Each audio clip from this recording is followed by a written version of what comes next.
사형 선고를 받은 이 할머니, 마지막 말을 꺼내자 모두가 숨을 멈췄다. 그녀는 평생 조용히 살아온 할머니였습니다.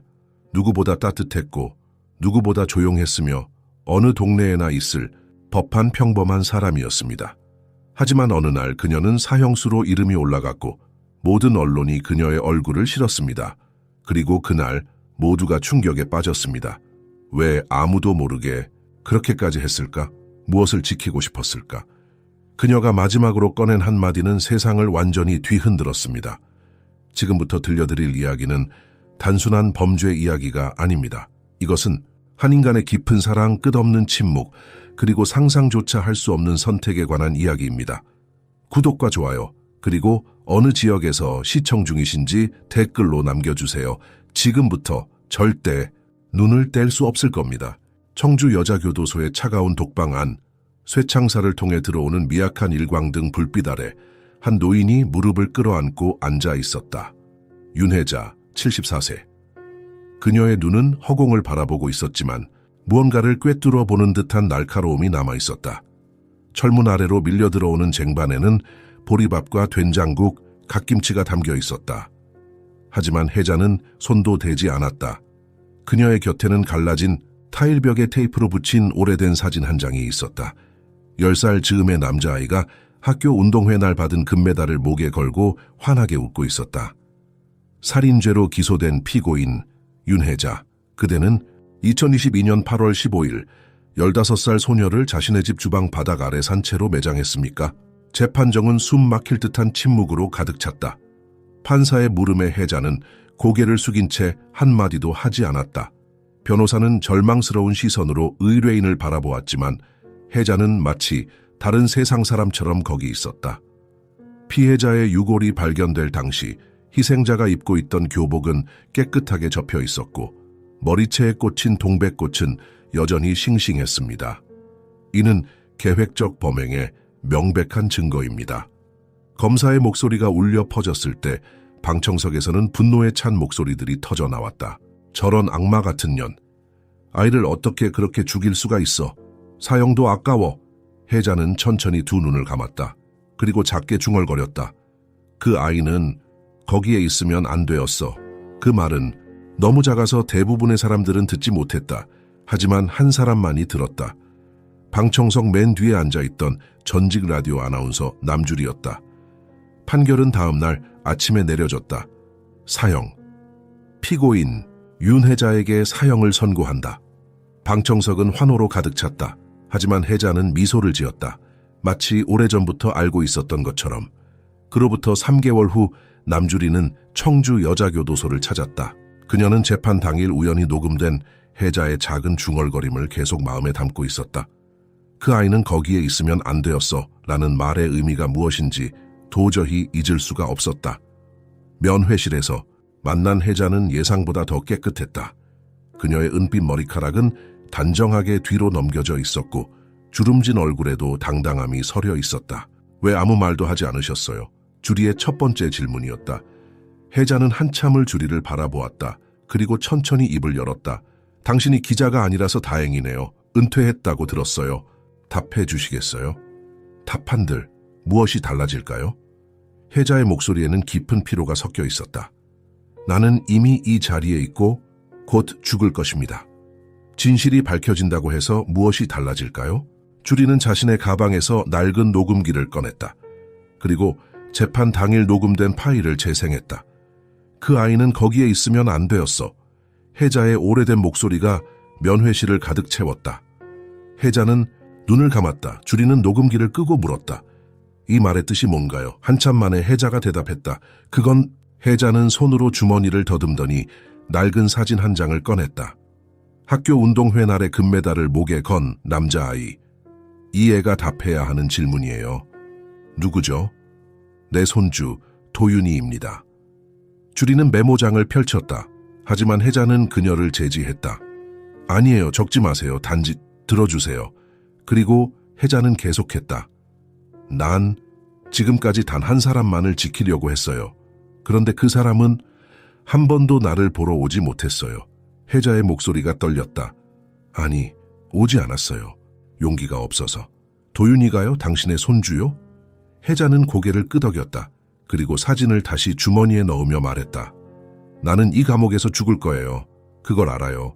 하지만 도윤이는 아니에요. 내가 그 애를 지킬 거예요. 죽어서라도.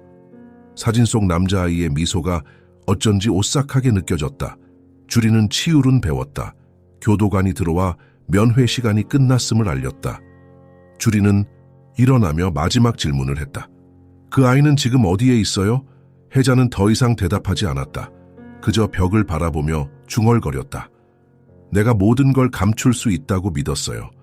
내가 세상에서 제일 현명하다고 생각했어요. 하지만 그녀는 갑자기 주리를 향해 손을 뻗었다. 제발, 더 이상 파헤치지 마세요. 어떤 진실은 묻혀 있는 게 나아요. 면회실을 나서는 주리의 귀에는 혜자의 마지막 말이 맴돌았다. 그리고 그날 밤 주리는 잠들 수 없었다. 사진 속 남자아이의 순수한 미소와 혜자의 깊은 눈빛이 계속해서 그녀를 괴롭혔다. 무언가 끔찍한 비밀이 그 아래에 숨어있는 것처럼 느껴졌다. 다음 날 아침 주리는 마음을 먹었다. 혜자가 진실을 말하지 않는다면 그녀가 직접 찾아내야 했다. 그것이 혜자를 위한 것일지 아니면 희생자를 위한 것일지는 아직 알 수 없었지만 주리는 차를 몰아 혜자가 살았던 동네로 향했다. 거리에는 이른 봄의 벚꽃이 흩날리고 있었다. 하지만 그 아름다움 속에는 무언가 어두운 것이 감춰져 있는 것 같았다. 왜 동백꽃이었을까? 주리는 창밖을 보며 중얼거렸다. 사건 현장에서 발견된 동백꽃, 겨울의 꽃, 희망의 꽃, 아니면 죽음의 꽃. 무거운 마음으로 차를 달리는 주리의 눈앞에 혜자가 살았던 집이 나타났다. 경찰 테이프가 여전히 현관문을 가로막고 있었다. 이웃 주민들은 피해 다녔고 아이들은 손가락으로 저 집은 귀신집이라고 속삭였다. 주리는 심호흡을 했다. 진실은 아직 시작에 불과했다. 혜자의 말처럼 어떤 진실은 정말 묻혀있는 게 나을지도 모른다. 하지만 주리는 이미 돌이킬 수 없는 강을 건너고 있었다. 사진 속 남자아이의 미소가 다시 한번 그녀의 마음을 스쳤다. 그 미소 뒤에 숨겨진 것은 무엇일까? 주리는 녹음기를 켜고 혼잣말을 했다. 2025년 3월 15일 윤혜자 사건 재조사 시작. 첫 번째 질문, 도윤이는 어디에 있는가? 어두운 구름이 하늘을 덮기 시작했다. 마치 혜자의 비밀과 함께 모든 것을 집어삼킬 것처럼 청주시 용암동의 좁은 골목길은 한국의 전형적인 주택가 모습을 그대로 간직하고 있었다. 빨래가 널린 베란다, 녹슨 대문, 그리고 30년 된 주택들이 서로 붙어 있었다. 남주리는 혜자의 집 옆 가게에서 나이든 과일 가게 주인을 만났다. 아, 혜자 씨요? 주인은 포도를 골라주며 말했다. 참 불쌍한 일이죠. 그분이 그런 일을 저질렀다는 게 믿기지 않아요. 그분에 대해 더 알고 싶은데요. 혹시 주리가 조심스럽게 물었다. 주인은 갑자기 표정이 굳어졌다. 저희는 별로 잘 몰라요. 그냥 조용히 사셨어요. 이웃들은 모두 비슷한 반응을 보였다. 혜자에 대해 아는 것이 없다고, 그저 조용한 사람이었다고만 했다. 하지만 그들의 눈빛에는 무언가 숨기고 있다는 것이 분명했다. 주리는 포기하지 않고 더 깊이 들어갔다. 골목 끝에 낡은 슈퍼마켓 앞에서 담배를 피우고 있던 중년 남성을 발견했다. 혜자 아주머니에 대해 여쭈어볼 게 있는데요. 주리가 다가갔다. 남성은 담배 연기를 내뿜으며 주리를 훑어보았다. 기자분이시군요. 아니요, 은퇴한 방송인이에요. 개인적인 관심으로 뭔가 특별한 이유가 있으시겠죠. 남성은 비웃었다. 모두들 그 얘기에 목말라 하니까 주리는 녹음기를 꺼내며 물었다. 그럼 아시는 게 있으신가요? 도윤이라는 그 애가 이상했어요. 처음엔 예쁜 꼬마였는데 남성은 말을 멈췄다. 계속 말씀해 주세요. 그냥 자세히는 모르겠어요. 하나만 말해드리면 혜자 아주머니는 그 애를 너무 사랑했어요. 맹목적으로요. 그 애가 뭘 해도 덮어줬어요. 뭘 했다는 거죠? 남성은 담배꽁초를 바닥에 던지며 일어났다. 저는 여기까지요. 더 파헤치시려면 강 할머니를 찾아가 보세요. 그분이면 뭔가 아실 거예요. 주리는 남성이 가리킨 방향으로 걸었다. 길 건너편 작은 한옥집 앞에 도착했을 때 문이 벌써 열려 있었다. 마치 그녀를 기다리고 있었던 것처럼. 강 할머니시죠? 주리가 물었다. 네, 들어오세요. 목소리는 놀랍도록 힘이 있었다. 집 안으로 들어가자 70대 중반으로 보이는 여인이 거실에 앉아 있었다. 그녀는 한복을 단정하게 차려입고 있었고 눈빛은 매우 날카로웠다. 해제대에 물으러 오셨군요. 요즘 들어 많은 분들이 오시네요. 그분을 잘 아시나요? 30년을 이웃으로 살았어요. 그 애 도윤이가 태어날 때도 봤고요. 강할머니는 차를 우리며 계속했다. 그때부터 뭔가 이상했어요. 어떻게요? 도윤이는 태어날 때부터 울지 않는 아이였어요. 병원에서도 신기해했죠. 하지만 문제는 그게 아니었어요. 강할머니는 잠시 망설이더니 갈집에 앉혔다. 차 한잔 하고 가세요. 긴 이야기예요. 주리는 테이블에 음차를 놓고 이야기에 귀를 기울였다. 강할머니의 목소리는 점점 작아졌다. 처음엔 혜자씨가 훌륭한 할머니라고 생각했어요. 딸이 돌아가시고 홀로 손주를 키우시는데 정말 헌신적이셨어요. 아이 옷도 직접 만들어 입히고 도시락도 예쁘게 싸주고. 하지만 도윤이가 5살 때쯤부터였을까요? 우리 집 강아지가 죽었어요. 도윤이가 놀아주겠다고 데려갔는데 다음날 뒷마당에서 목이 졸린 채로 발견됐어요. 주리는 숨을 죽였다. 혜자씨는 저한테 사과했어요. 도윤이가 강아지랑 놀다가 실수했다고. 애가 아직 어리니까 힘 조절을 모른다고. 그때는 그 말을 믿었어요. 그리고 그게 끝이 아니었어요. 동네 아이들의 장난감이 사라지고 공원의 고양이들이 하나둘 죽어갔어요. 항상 도윤이 주변에서 일어난 일들이었죠. 강할머니는 차를 한 모금 마시고 계속했다. 가장 끔찍했던 건 초등학교 2학년 때였어요. 같은 반 여자아이가 울면서 집에 왔대요. 도윤이가 학교 뒷산에서 개똥을 먹으라고 강요했다고. 그날 이후로 그 아이는 학교를 옮겼어요. 혜자 할머니는 알고 계셨나요? 알았을 거예요. 어떻게 모르겠어요. 하지만 혜자 씨는 항상 도윤이를 변호했어요. 애가 장난이 심한 거야. 아직 어리니까. 그렇게만 말했어요. 강할머니가 갑자기 일어나 안방으로 갔다가 종이 한 장을 들고 왔다. 이걸 보세요. 그것은 어린이 그림이었다. 검은 크레파스로 그린 사람들이 누워 있었고 그 위로 빨간 동백꽃이 그려져 있었다. 이건 뭐죠? 도윤이가 6살 때 그린 그림이에요. 제가 아이들이 그리고 간 그림들을 모아뒀거든요. 이걸 보고 등골이 오싹했어요. 주리는 그림을 자세히 살펴보았다. 검은 사람들 사이로 꽃을 심는 작은 사람이 하나 있었다. 그것은 도윤처럼 보였다. 혜자 씨에게 보여줬어요? 주리가 물었다. 보여줬죠. 그분은 웃으시며 아이들은 다 그런 그림 그리잖아요 라고 하셨어요. 하지만 제 눈엔 이상해 보였어요. 주리는 메모장에 적으며 물었다. 도윤이가 언제 사라졌나요? 작년 여름이었어요. 8월 중순쯤. 그러고 나서 한 달 후에 그 끔찍한 일이 터졌죠. 혹시 도윤이가 사라지기 전에 특별한 일이 있었나요? 강할머니는 잠시 생각하더니 말했다. 있었죠. 그 전날 밤이었어요. 혜자 씨 집에서 소리가 들렸어요. 혜자 씨가 소리를 지르더군요. 무슨 소리였죠? 도윤아 제발 더 이상은 안 돼. 그런 소리였어요. 그리고 갑자기 조용해졌죠. 다음 날 아침 혜자 씨는 평소처럼 장을 보러 나가셨는데 도윤이는 보이지 않았어요. 주리는 등골이 서늘해지는 것을 느꼈다. 경찰에 신고하셨나요? 누가 신고했겠어요? 처음엔 다들 조용히 지켜봤죠.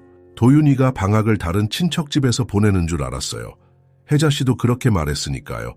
그런데 한 달쯤 지나고 그 사건이 터졌어요. 그 불쌍한 여학생이. 강할머니는 말을 멈췄다. 경찰들이 왔을 때도 도윤이에 대해선 아무도 말하지 않았어요. 이상하죠? 왜 말하지 않았을까요? 무서웠으니까요. 혜자 씨는 도윤이를 향한 사랑이 집착에 가까웠어요. 그 애한테 해가 될 만한 말은 절대 용납하지 않았죠. 그리고 강할머니는 목소리를 더욱 낮췄다. 그 여학생 죽기 전에 우리 동네에 몇 번 왔었어요. 도윤이를 찾아서요. 꽤 절친한 사이 같았어요. 그건 경찰에 말씀 안 하셨나요? 말했어요. 하지만 기록에는 없을 거예요. 왜요? 경찰 조사관 중 한 명이 혜자 씨의 조카였거든요. 저희는 속일지라도 경찰은 속이지 못했겠죠.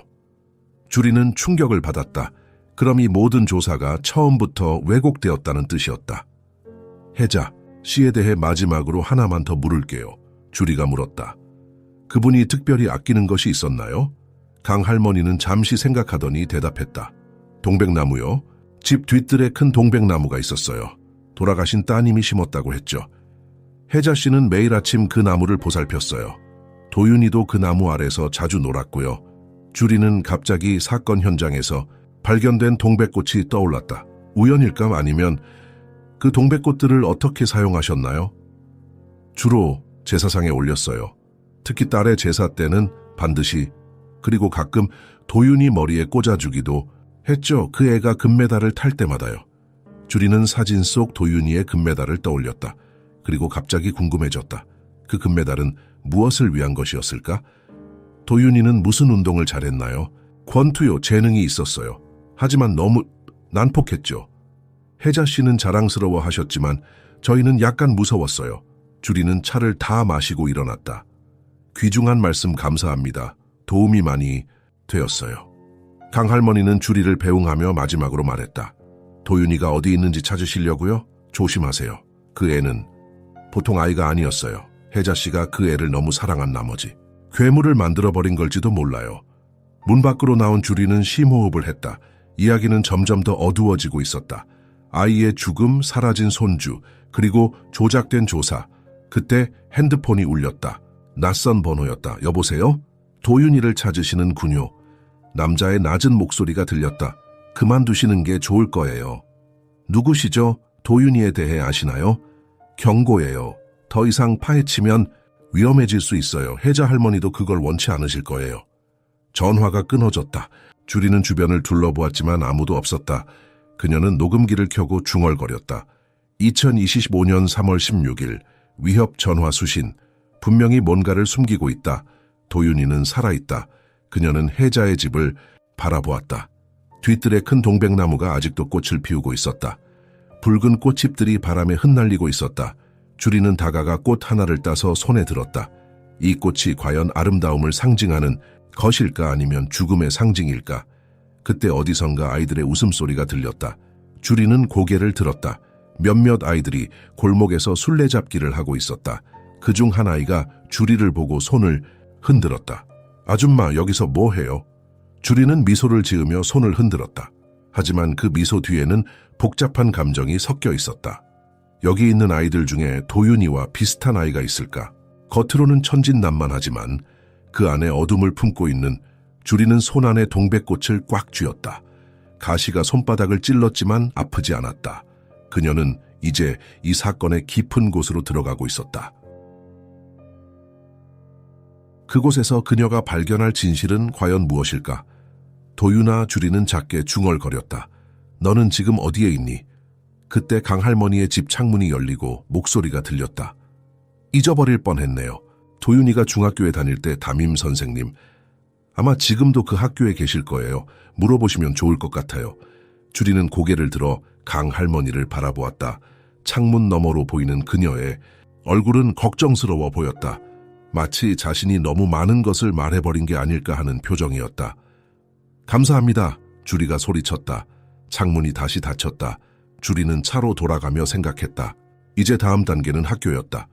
도윤이의 과거를 더 깊이 파헤쳐야 했다. 저녁 해가 기울어지고 있었다. 골목길 담벼락에는 미아 찾음, 강아지 분양 같은 전단지들이 바람에 펄럭이고 있었다. 그 중에서 주리의 시선을 사로잡은 것이 있었다. 청소년 심리상담소, 24시간 운영 주리는 전화번호를 메모했다. 혹시 도윤이가 그런 곳을 방문했을지도 모른다는 생각이 들었다. 채 올라타기 전 주리는 다시 한번 혜자의 집을 바라보았다. 2층 창문 커튼 사이로 무언가가 움직이는 것 같았다. 아니, 착각일 것이다. 이 집은 지금 비어있다. 경찰 테이프가 그것을 증명하고 있었다. 하지만 주리는 오싹한 느낌을 지울 수 없었다. 마치 누군가가 자신을 지켜보고 있는 것 같았다. 도윤일까? 아니면 혜자의 영혼? 아니면 주리는 시동을 걸고 집을 떠났다. 백미러를 통해 본 혜자의 집은 점점 작아졌다. 하지만 그녀의 마음속에서는 더욱 커져만 갔다. 내일이면 학교에 갈 것이다. 그리고 도윤이에 대해 더 많은 것을 알게 될 것이다. 그런데 정말 알고 싶은 것일까? 강할머니의 마지막 경고가 마음에 걸렸다. 괴물을 만들어버린 걸지도 몰라요. 그 말이 주리의 귓가에 맴돌았다. 사랑이 어떻게 괴물을 만들 수 있을까? 아니면 혜자는 처음부터 그 괴물의 존재를 알고 있었던 걸까? 주리는 라디오를 켰다. 뉴스가 나오고 있었다. 윤혜자 74, 씨의 사형 집행이 다음 달로 예정되어 있습니다. 이번 사건으로 우리 사회의 아동 범죄에 대한 경각심이 다시 한번 높아지고 있는데요. 주리는 라디오를 껐다. 그녀는 이제 단순한 보도가 아닌 진실을 추구하고 있었다.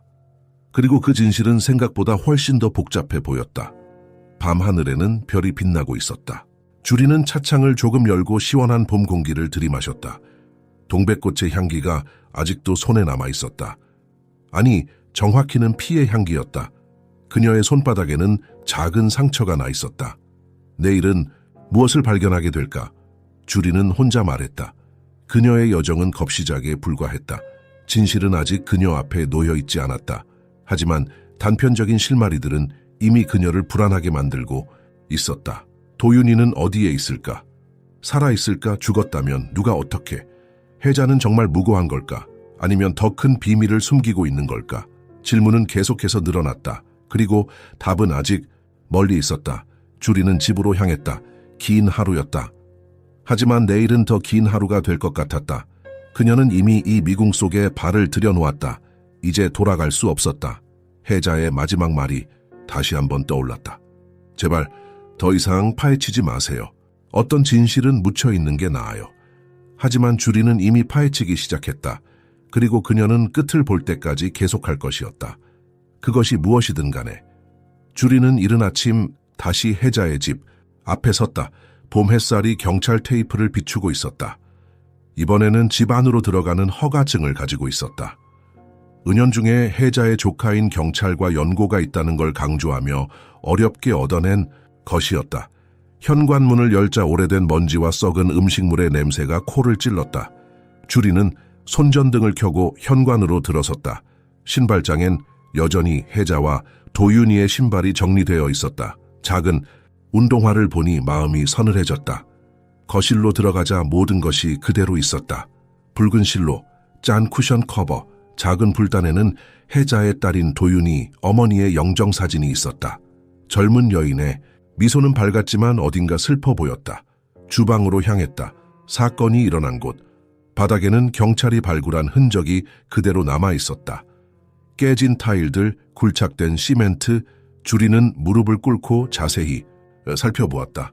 정말 여기서 그 불쌍한 소녀가 주방 바닥을 파서 시체를 숨기다니. 주리는 중얼거렸다. 하지만 왜 집안에, 왜 이렇게 정교하게? 그때 주리의 시선이 주방 창문 근처의 작은 콘센트에 멈췄다. 그 안쪽 벽에 뭔가 작게 적혀 있었다. 가까이 가서 보니 빛바랜 글자들이었다. 아이의 필체였다.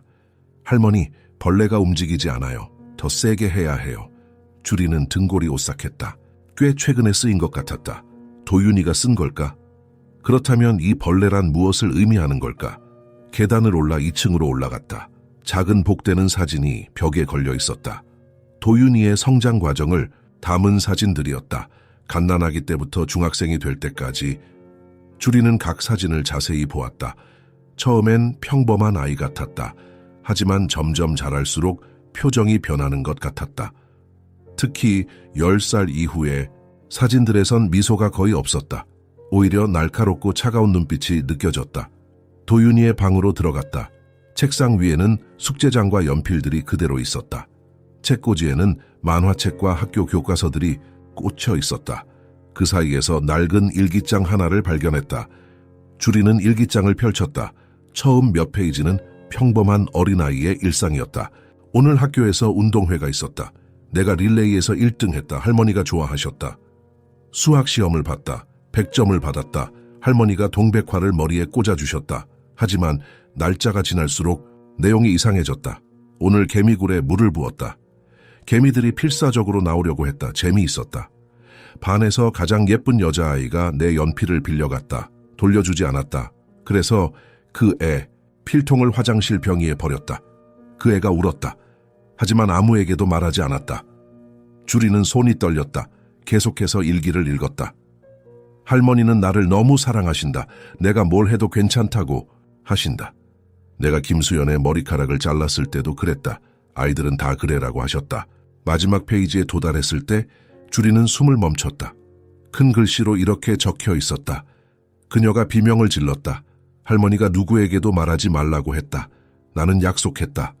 그 아래에는 피처럼 붉은 색연필로 동백꽃 그림이 그려져 있었다. 주리는 일기장을 가방에 넣었다. 이건 중요한 증거였다. 하지만 아직 의미를 정확히 파악할 수 없었다. 화장실로 들어가니 거울이 깨져 있었다. 그 주변으로 또 다른 글씨들이 보였다. 저는 착한 아이예요. 할머니가 그렇게 말씀하셨어요. 붉은 꽃이 예뻐요. 검은 흙도 예뻐요. 비밀은 지켜야 해요. 할머니와의 약속. 주리는 사진을 찍고 다시 거실로 내려왔다. 그때 현관문이 열리는 소리가 들렸다. 주리는 깜짝 놀랐다. 어디서 나온 거예요? 들어온 사람은 30대 중반의 여성이었다. 깔끔한 정장을 입고 있었다.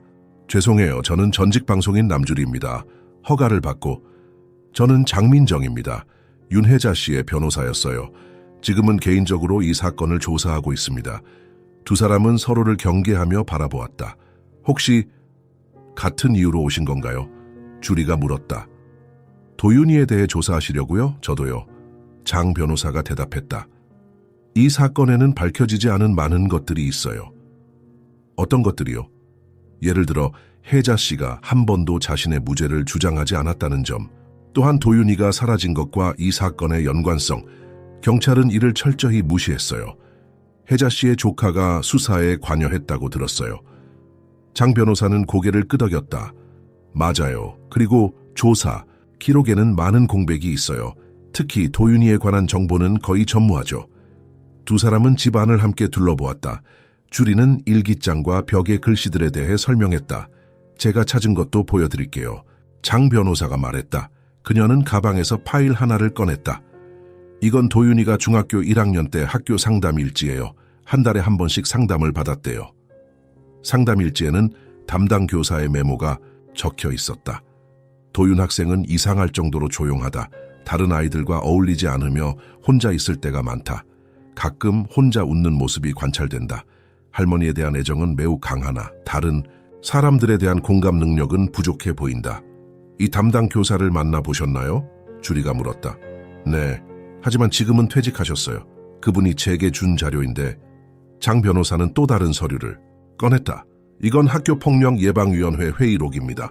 도윤이가 중학교 2학년 때 다른 학생들에 대한 괴롭힘으로 신고되었어요. 어떤 괴롭힘이었나요? 주로 심리적인 것들이었어요. 다른 학생들의 약점을 찾아 위협하는 식이었죠. 특이한 점은 폭력을 직접 행사하지는 않았다는 거예요. 대신 누군가가 그들을 지켜보고 있다고 말하며 공포심을 조성했다고 합니다. 주리는 오싹함을 느꼈다. 그 누군가가 할머니를 암시하는 것 같았어요. 하지만 이 모든 기록들은 결국 무시되었습니다. 혜자 씨가 직접 학교에 와서 아이가 예민한 시기를 지나고 있다며 사건을 덮었거든요. 두 사람은 지하실로 내려갔다. 축축한 공기가 코를 찔렀다. 구석에 낡은 상자들이 쌓여 있었다. 여기 뭔가 있을 것 같아요. 주리가 말했다. 상자들 대부분은 옛날 신문이나 잡지들이었다. 하지만 마지막 상자를 열었을 때 둘 다 숨을 죽였다. 인형들이 가득 들어 있었다. 하지만 모든 인형의 머리카락이 잘려 있었고 팔다리가 뜯겨 나가 있었다. 이건 장 변호사가 말을 이었다. 그중 하나의 인형 속에서 무언가가 보였다. 주리가 인형을 잘라 열어보니 작은 노트가 나왔다. 노트에는 아이의 필체로 이렇게 적혀 있었다. 제가 사랑하는 것들의 목록. 할머니 동백꽃 비밀 어둠 그녀의 비명소리. 주리는 노트를 장 변호사에게 보여주었다. 둘 다 말없이 서로를 바라보았다. 이 집을 나가면 즉시 경찰에 가야 할 것 같아요. 장 변호사가 말했다. 하지만 두 사람이 집을 나서려 할 때 밖에서 차 소리가 들렸다. 검정 세단 한 대가 집 앞에 멈췄다. 두 명의 남자가 내렸다. 그들의 옷차림은 너무 반듯했다. 나가세요. 그중 한 명이 말했다.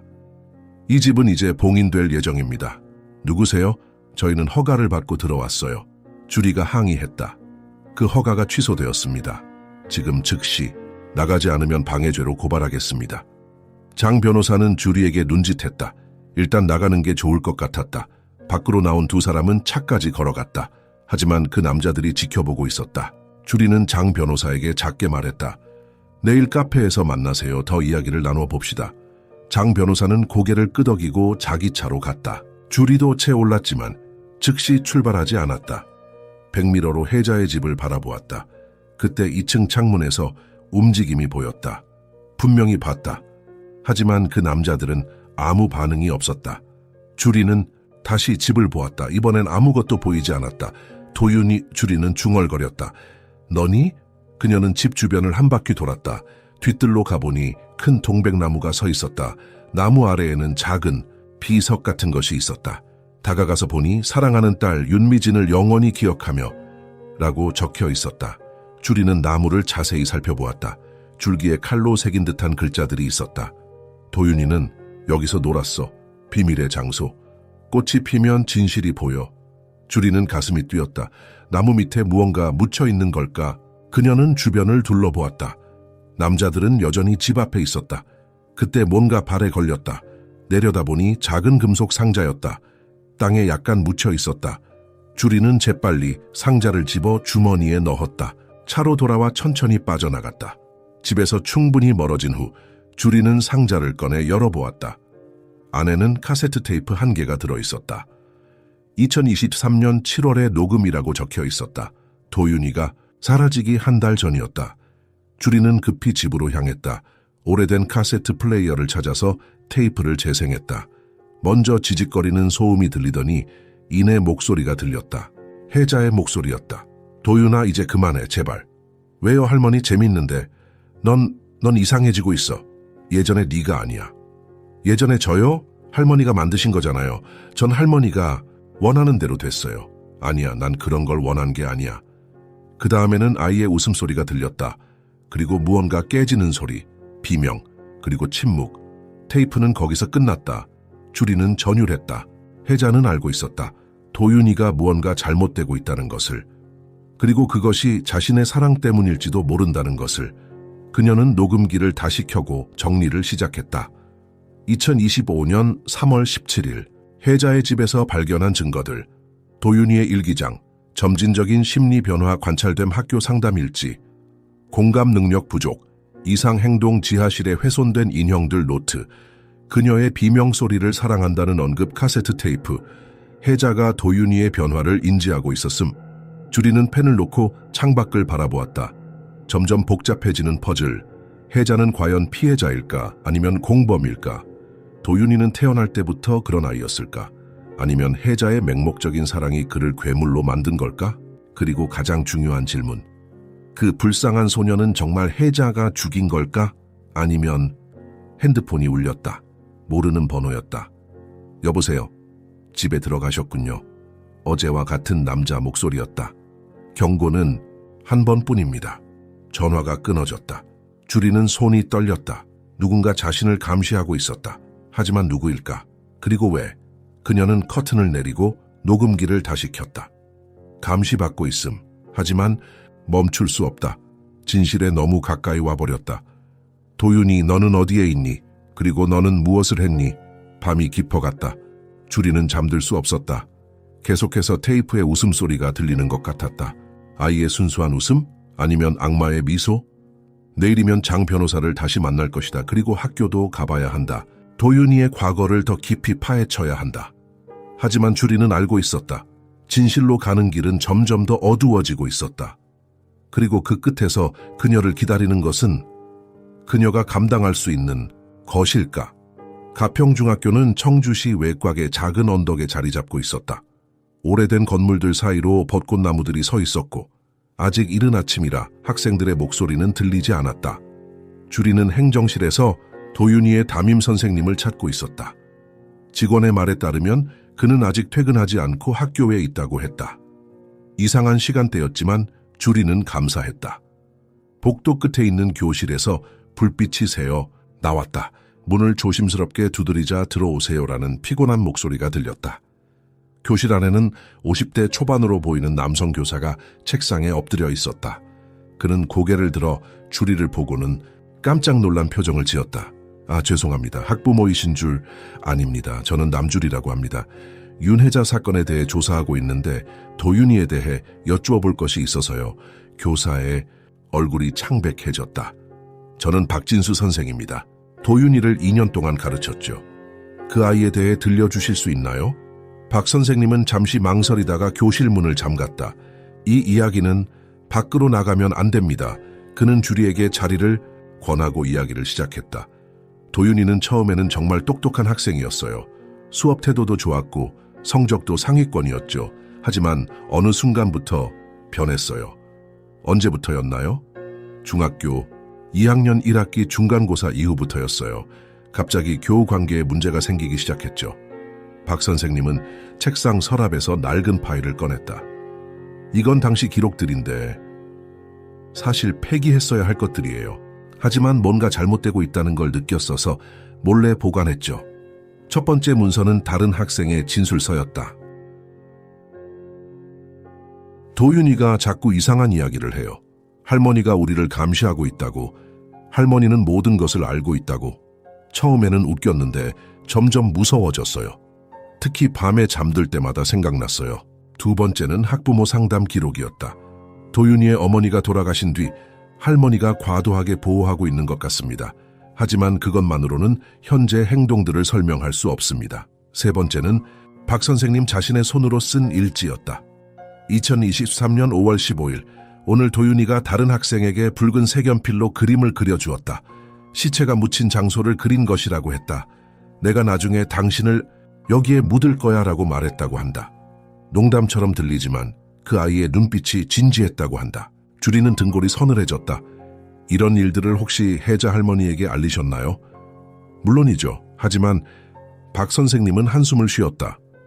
혜자 씨는 항상 같은 말을 하셨어요. 아이가 예민한 시기를 지나고 있다. 이해해달라고. 그리고 학교에 큰 기부금을 내셨어요. 기부금이요? 네, 학교 도서관 리모델링 비용이었어요. 그 후로 교장 선생님은 도윤이 문제에 대해 더 이상 언급하지 말라고 하셨죠. 주리는 메모를 하며 물었다. 혹시 도윤이가 특정 학생에게 집중적으로 괴롭힘을 가한 경우가 있나요? 박 선생님의 얼굴이 더욱 어두워졌다. 있었죠. 3학년 때 같은 반에 이화영이라는 학생이 있었어요. 그 이화영이라는 학생은 어떻게 됐나요? 전학을 갔어요. 매우 갑작스럽게요. 그 전날까지도 정상적으로 학교에 왔었는데 다음날 바로 전학 서류가 제출됐어요. 박 선생님은 또 다른 파일을 꺼냈다. 이건 그 학생이 마지막으로 제출한 과제예요. 문학 수업 과제였는데 과제는 짧은 창작 문장이었다. 전반적으로 평범한 내용이었으나 마지막 문장이 주리를 놀라게 했다. 그녀는 운명처럼 동백꽃과 함께 영원히 잠들 것이다. 이 문장은 네, 지금 생각해보면 너무 섬뜩해요. 마치 예언처럼 들리죠? 주리는 다음 질문을 조심스럽게 꺼냈다. 혹시 선생님, 마지막으로 도윤이를 본 것은 언제였나요? 2023년 8월 10일이었어요. 여름방학 때 학교에 들렸는데 마침 도윤이가 있었죠. 제 수업 준비실에. 무엇을 하고 있었나요? 박 선생님은 주저했다. 책상 서랍을 뒤지고 있었어요. 제가 왜 그러냐고 물으니까 선생님이 숨긴 비밀을 찾는 중이에요 라고 했죠. 그 비밀이 뭔지 말했나요? 아니요. 하지만 그 후로 제가 이상한 경험들을 했어요. 주리는 앞으로 몸을 기울였다. 어떤 경험들이요? 집에 돌아가면 제 사서함에 쪽지가 들어있었어요. 선생님의 비밀을 알아요라고 쓰여 있었죠. 그리고 제가 학생들에게 했던 거짓말들의 목록이 적혀 있었어요. 어떤 거짓말들이요? 사소한 것들. 예를 들어 수업 중에 제가 화났지만 아무렇지 않은 척 했던 적들이 있었어요. 그런 것들을 모두 적어놨더라고요. 마치 오랫동안 저를 관찰했던 것처럼. 박 선생님은 떨리는 손으로 마지막 박스를 열었다. 그리고 이것을 받았어요. 도윤이가 마지막으로 제게 준 것입니다. 박스 안에는 문학 동아리에서 사용하던 노트가 있었다. 표지에는 내면의 어둠이라고 적혀 있었다. 노트를 펼치자 도윤이의 필체로 된 글이 나타났다. 진리는 흙 속에 묻혀 있다. 꽃은 진리를 덮어버린다. 하지만 천국은 꽃이 있는 곳이라기보다 비밀이 묻힌 곳이다. 다음 페이지에는 더욱 충격적인 내용이 있었다. 어제 밤 꿈을 꿨다. 모든 사람이 땅속에 묻혀 있었다. 오직 할머니와 나만이 살아있었다. 할머니는 동백꽃을 심고 계셨다. 나는 그 꽃들을 가만히 바라보고 있었다. 그때 깨달았다. 사랑이란 묻어주는 것이구나. 마지막 페이지에는 붉은 얼룩이 있었다. 마치 피처럼 보였다. 이걸 붉은 잉크인지 진짜 피인지 확인해 보신 적 있으신가요? 없어요. 무서워서. 경찰에 신고할까도 생각했지만 학교에서 일이 커지는 것을 원하지 않았어요. 주리는 노트를 조심스럽게 사진으로 찍었다. 혹시 도윤이가 사라진 후에도 연락이 왔었나요? 없었어요. 그 후로는 완전히 사라졌죠. 마치 처음부터 존재하지 않았던 것처럼. 그때 갑자기 교실 밖에서 소리가 들렸다. 누군가 복도를 걷고 있었다. 박 선생님은 긴장한 표정으로 문 쪽을 바라봤다. 아마 청소부일 거예요. 하지만 혹시 모르니 일단 숨으세요. 주리는 책상 아래로 들어갔다. 발소리가 점점 가까워졌다. 교실 문 앞에서 멈추더니 문고리를 돌리는 소리가 들렸다. 이상하네. 잠금 해제를 안 했는데 낯선 남자 목소리였다. 문이 열리더니 손전등 불빛이 교실을 훑었다. 박 선생님이 침착하게 말했다. 누구세요? 여기 잠시 야근하고 있는데. 아, 선생님이시군요. 죄송합니다. 저희는 이번에 학교 보안 점검을 나온 그런 공지는 받지 못했는데요. 긴급 점검이라서요. 최근 침입 사건이 있어서. 발소리가 조금 더 들어왔다. 주리는 숨을 죽였다. 모든 교실을 다 살펴보셔야 하나요? 네, 규정상. 그때 갑자기 다른 목소리가 들렸다. 간호실에서 문제가 있다고 합니다. 급히 이동해야 할 것 같습니다. 알겠습니다. 선생님, 나중에 다시 오겠습니다. 발소리가 멀어졌다. 주리는 숨을 크게 들이쉬었다. 이상해요. 박 선생님이 말했다. 학교 보안 점검은 항상 사전 공지가 있었는데 혹시 저를 찾아온 사람들일 수도 있어요. 주리가 말했다. 누군가 제가 학교에 온다는 걸 알았나 봐요. 그럼 빨리 가시는 게 좋겠어요. 전 괜찮습니다. 주리는 도윤이의 노트를 다시 보며 물었다. 마지막 질문인데요. 혹시 도윤이가 특정한 장소를 좋아했나요? 자주 갔던 곳이 있었나요? 학교 뒤편에 작은 동산이 있어요. 그곳에 오래된 방공호가 있죠. 아이들은 비밀의 동굴이라고 불렀어요. 도윤이도 가끔 거기 갔었죠. 특히 혼자서. 주리는 이 정보를 메모했다. 감사합니다. 정말 큰 도움이 되었어요. 혜자 씨를 도와주시려는 건가요? 주리는 잠시 생각했다. 아직 모르겠어요. 하지만 진실은 밝혀져야 한다고 생각해요. 그녀는 복도로 나왔다. 학교는 여전히 고요했다. 하지만 방금 왔던 사람들이 혹시 아직 근처에 있을지도 모른다고 생각하니 등골이 서늘했다. 주리는 학교 뒤편으로 향했다. 박 선생님이 말한 동산을 찾는 것은 어렵지 않았다. 작은 돌계단을 올라가니 숲이 나타났다. 그리고 그 사이로 낡은 콘크리트 구조물이 보였다. 방공호 입구는 쇠사슬로 잠겨 있었다. 하지만 쇠사슬은 낡아서 쉽게 풀 수 있었다. 주리는 핸드폰 손전등을 켜고 안으로 들어갔다. 공기는 축축하고 곰팡이 냄새가 났다. 벽면을 따라 낙서들이 가득했다. 대부분은 장난기 어린 학생들의 이름이나 욕이었다. 하지만 깊숙이 들어가자 익숙한 필체를 발견했다. 도윤의 비밀 장소, 그리고 그 아래에는 다양한 글들이 있었다. 할머니는 나를 사랑해. 그래서 모든 걸 용서해줘. 죽음은 새로운 시작일 뿐이야. 내가 심은 꽃들은 진실을 가리고 있어. 가장 안쪽 벽에는 큰 글씨로 한 문장이 쓰여 있었다. 2023년 8월 14일, 오늘 모든 것이 끝난다. 새로운 시작을 위해. 주리는 숨이 막혔다. 도윤이가 사라지기 불과 이틀 전이었다. 그는 이미 무언가를 계획하고 있었던 것이다. 방공호를 나오니 햇빛이 눈부셨다. 주리는 생각을 정리하며 천천히 학교를 떠났다. 가는 길에 한 학생이 그녀에게 인사했다. 안녕하세요, 누구세요? 아, 안녕. 나는 그냥... 그때 주리의 눈에 학생의 교복 명찰이 보였다. 이화영이라고 적혀 있었다. 주리는 놀라서 다시 물었다. 화영이니? 이화영? 네. 어떻게 제 이름을 아세요?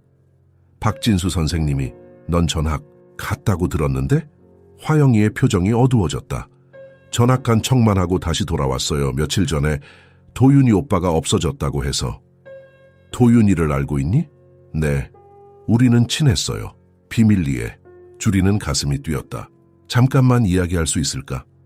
화영이는 주변을 둘러보더니 작게 고개를 끄덕였다. 두 사람은 학교 근처 작은 카페로 갔다. 도윤이 오빠를 마지막으로 본 게 언제니? 8월 14일이었어요. 그날 밤에 그가 메시지를 보냈어요. 나를 기억해줘. 하지만 찾지 말라고. 주리는 숨을 헐떡였다. 방공호에서 본 날짜와 일치했다. 그 전에 무슨 일이 있었는지 말해줄 수 있니? 화영이는 잠시 망설이다가 입을 열었다. 도윤이 오빠는 이상했어요. 하지만 저는 그를 좋아했어요. 그는 제게만큼은 다른 모습을 보여줬거든요. 어떤 모습? 다정하고 약간 외로운, 하지만 가끔은 정말 무서웠어요. 특히 할머니 이야기를 할 때.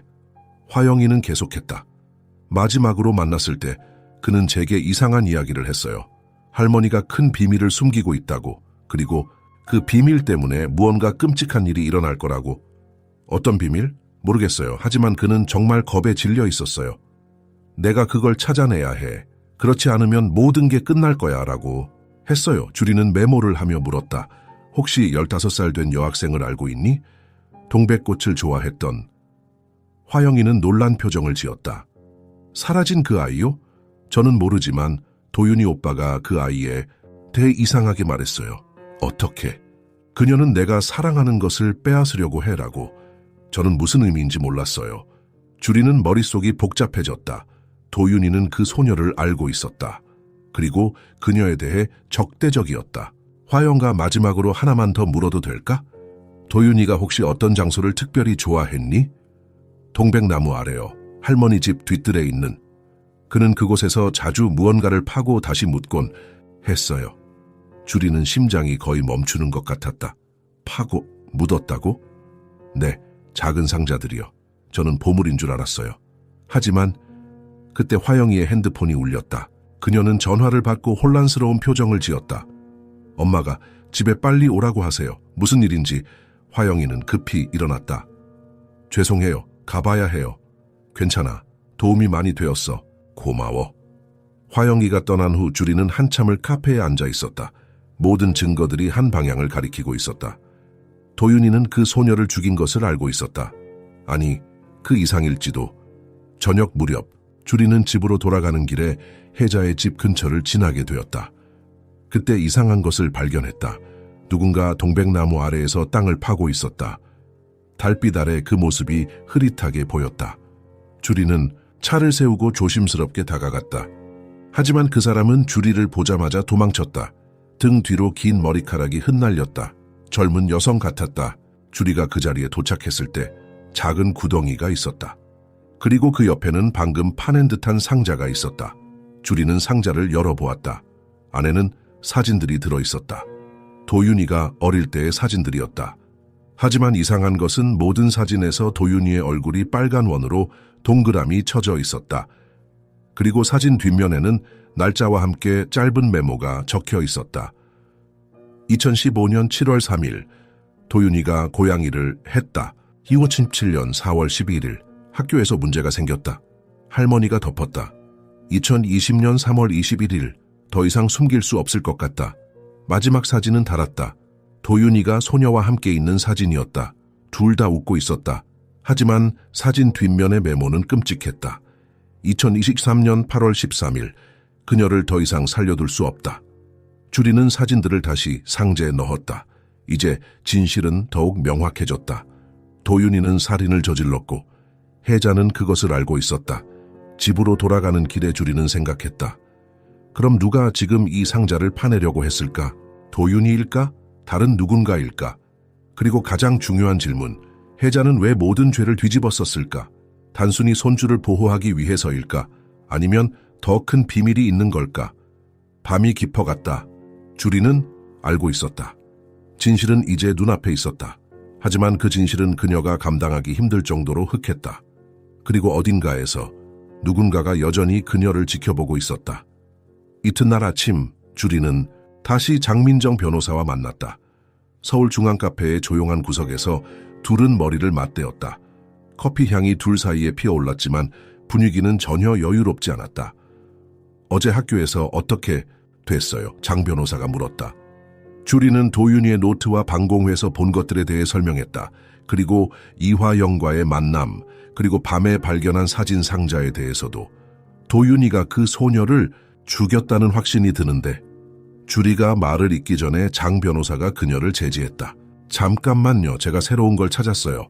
그녀는 가방에서 VHS 테이프를 꺼냈다. 이건 혜자 씨의 집 근처 슈퍼에서 찾은 거예요. 주인이 CCTV 외에도 생일 파티나 동네 행사를 녹화해주곤 했대요. 무슨 테이프인가요? 도윤이의 11살 생일 파티 영상이래요. 2019년 7월 거예요. 두 사람은 서둘러 장 변호사의 사무실로 갔다. 오래된 비디오 플레이어를 찾아 테이프를 재생했다. 화면이 지직거리더니 이내 영상이 나타났다. 혜자의 집 마당이 보였다.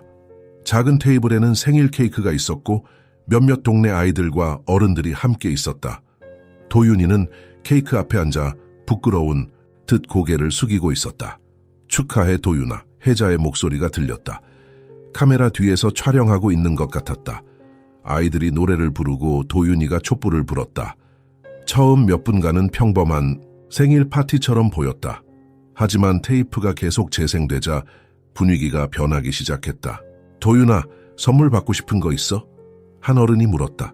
도윤이는 잠시 생각하더니 대답했다. 네. 반 친구들이 다 사라졌으면 좋겠어요. 어른들은 웃었다. 아이의 순진한 농담으로 받아들였던 것이다. 하지만 화면 속 도윤이의 표정은 전혀 웃지 않고 있었다. 테이프는 계속되었다.